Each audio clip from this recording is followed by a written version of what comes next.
Mapagpalang araw sa ating lahat. Ako ang inyong lingkod, Elijah Paul Valdez, at welcome sa ating daily devotions.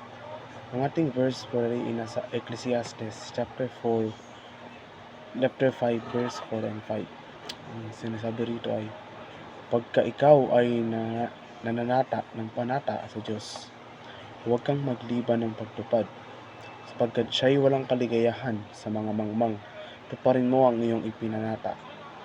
Mahigi nga ang ikaw ay huwag manata, kaysa sa ikaw ay manata at hindi tumupad. Ang ating mga salita ay mayroong napakalaking kapangyarihan. Maaring pagalingin ng mga sugat at bigyang kapangyarihan ang mga nasa paligid natin.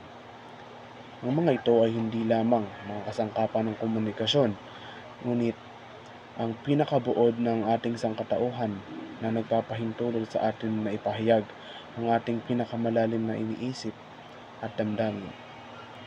Ang mga salita ay may napakalaking kapangyarihan sa ating buhay. Kung paano tayo nagsasalita at kung ano ang pipiliin nating sabihin ay nakaka-impluwensya sa ating mga relasyon sa larangan ng ating mga pananaw at sa ating panloob na tanawin, at pagkatapos ay nagpapatuloy sa paghubog kahit sa ating panlabas na katotohanan. Ang pagiging walang kamali-mali sa ating mga salita sa pagsasalita ng totoo, maalalahanin at may pag-iingat ay nagpapakita ng paggalang sa sarili at nagtatayo ng tiwala sa iba. Kapag iginagalang natin ang ating salita, iginagalang natin ang ating sarili. Ang pagpapanatiling buo sa ating salita ay nagpapanatili ng mahalagang tela para sa ating sarili at sa kolektibo. Ang pagbabalik sa mga pangakong ginawa ay nakakasira sa mga pinag-uugnay ng mga sinulid sa pagitan ng mga tao na bumubuo ng pundasyon, mga functional at grounded at mapagmalasakit na lipunan. Ang iyong mga salita ay ang iyong mga bono. Yun lang ang kailangan mo, at huwag manumpa sa anumang bagay.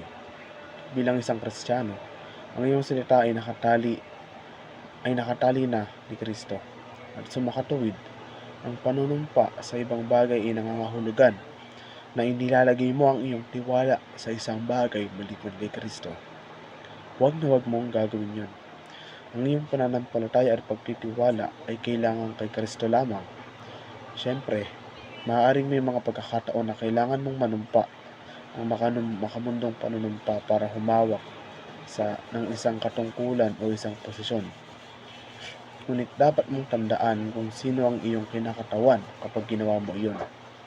Bilang isang Kristiyano, kinakatawan mo si Jesucristo.